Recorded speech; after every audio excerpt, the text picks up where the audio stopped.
सबको जय मसीह की। प्रभु यीशु के सुंदर नाम में आप सबको बहुतायत से आशीष मिले। मेरे प्रियो, मेरे भाई और बहनों, मैं आपके सामने आज एक और वचन लेके आ रही हूँ। मैं जब भी मुझे समय मिलता है मैं आपके सामने वचनों को शेयर करती हूँ, ताकि आपके साथ संगति करके आपके ज्ञान को बढ़ा सकूँ, आपको आत्मिक खुराक दे सकूँ और खुद भी अपने ज्ञान को बढ़ाकर आत्मिक ज्ञान पा सकूँ प्रभु यीशु का, खरी शिक्षाओं का। तो मेरे प्रियो, मेरा एक ही मकसद है कि परमेश्वर का राज्य बढ़े, और एक ही मकसद है कि उसकी दुल्हन तैयार हो।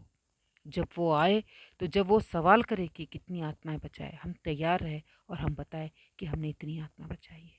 तो परमेश्वर सुंदर दिन के लिए, सुंदर समय के लिए बहुत बहुत धन्यवाद देते कि परमेश्वर ने ऐसा दिन दिखाया कि हम आज फिर इकट्ठे हो पाए हैं। आपके वचन को लोगों तक शेयर करने के लिए हमें सही सलामत तंदुरुस्त रखा है परमेश्वर ने।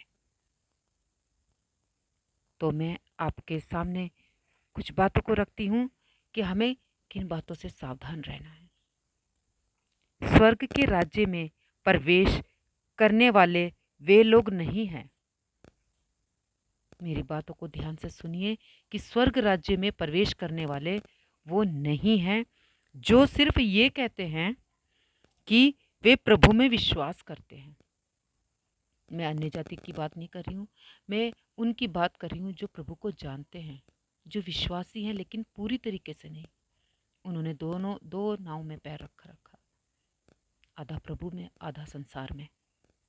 तो लिखा है कि वे प्रभु में विश्वास करते हैं, जो सिर्फ ये कहते हैं कि वे प्रभु में विश्वास करते हैं, बल्कि वे है जो उसकी इच्छा का पालन करते हैं। तो मेरे प्रियो, मेरे भाई और बहनों, आप लोगों के सामने फिर मैं ये बातों को रखती हूँ कि स्वर्ग के राज्य में प्रवेश करने वाले वे लोग नहीं हैं जो सिर्फ ये कहते हैं कि वे प्रभु में विश्वास करते, बल्कि वे हैं जो उसकी इच्छा पर चलते हैं। वे हैं जो उसकी इच्छा पर चलते हैं, जो विश्वास के साथ कर्म भी करते हैं, क्योंकि विश्वास बिना कर्म अधूरा है। अगर हमने विश्वास किया कि हमारा उद्धारकर्ता पिता परमेश्वर प्रभु यीशु है और उसी के द्वारा हम स्वर्ग जा सकते हैं, तो हमें कर्म करना है।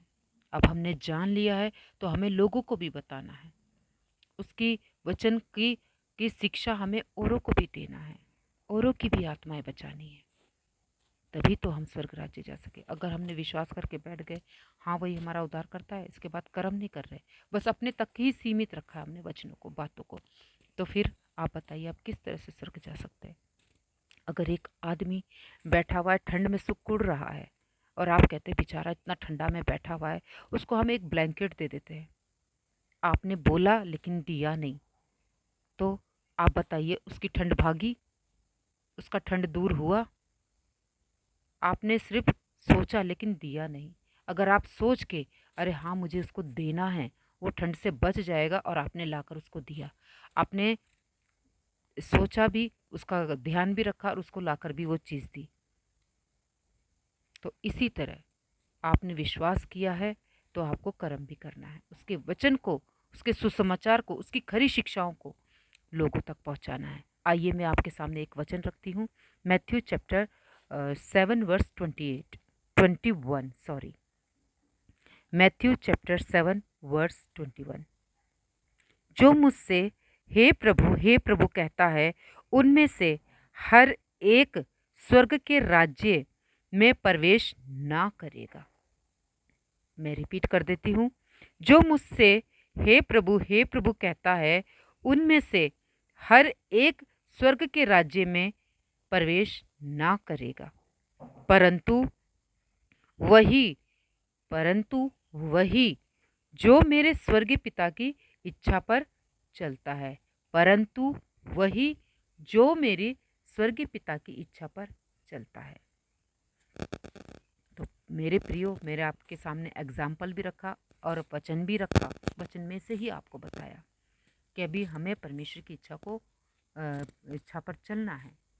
पहले आप अन्य जाति थे, या चलो दूसरे चर्चों में जाते थे, और आपने फिर विश्वास किया कि हाँ, तो विश्वास कर कर सिर्फ यही नहीं कि आप चर्च में जाओ, बैठो, दशमांश दो, खाओ पियो और आ जाओ। ऐसे रेगुलर करते रहो और इसी तरह आप ख़त्म हो जाओ। मेरे प्रियो, मेरे भाई और बहनों, हमारा मकसद है कर्म करना, विश्वास के साथ कर्म करना। तो हमने अगर उसकी शिक्षाओं को ग्रहण किया है, खरी शिक्षाओं को समझा है, तो हमें वचन को भी लोगों को सुनाना है। आपके ऊपर दिक्कतें, परेशानियां आएंगी ज़रूर, लेकिन परमेश्वर उन सब में से आपको बाहर निकालेगा, उन सब से लड़ने की हिम्मत ताकत देगा।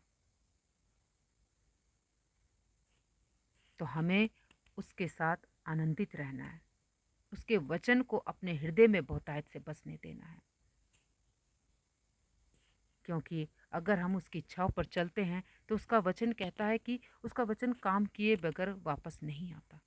अगर हमने उससे कुछ चाहत रखी है, अपनी इच्छाओं को, ज़रूरतों को रखा है, तो वो ज़रूर पूरे करेगा।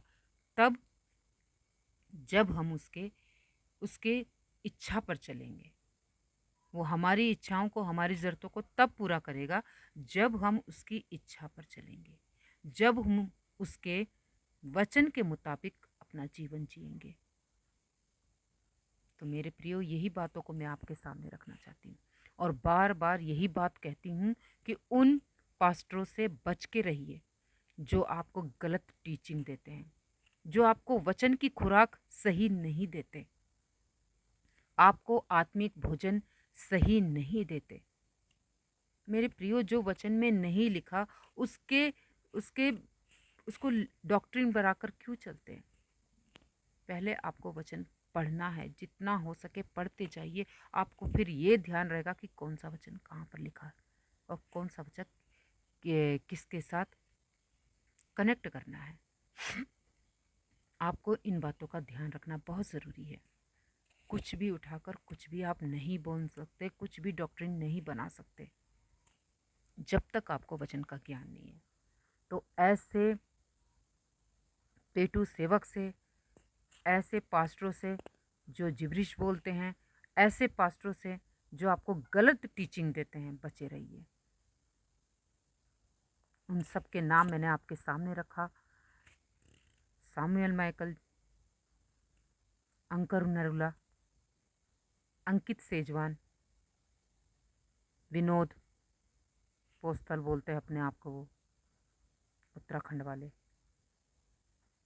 शेखर डेविड, और ऐसे चाय से केतली गरम ज़्यादा, वो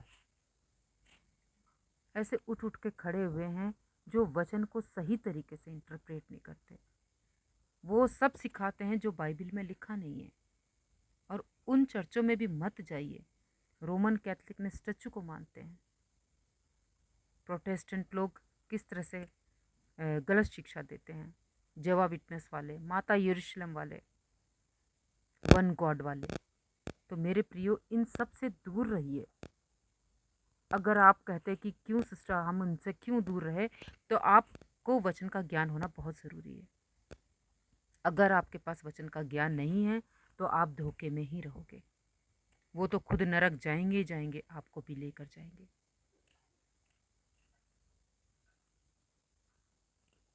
तो मेरे प्रियो, इन सब बातों से मैं सावधान इसलिए करना चाहती क्योंकि मैं भी इन्हीं कल्ट ग्रुप में से थी और मैं बाहर निकली हूँ।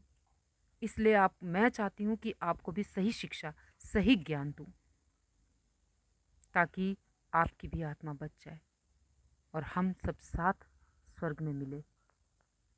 और जो गलत शिक्षा देते उन्हें भी हम देखेंगे। तो इस वचन के साथ, इन बातों के साथ मैं आपको यही सब बताना चाहती हूँ और मैं यही समाप्त करती हूँ। सबको जय मसीह की।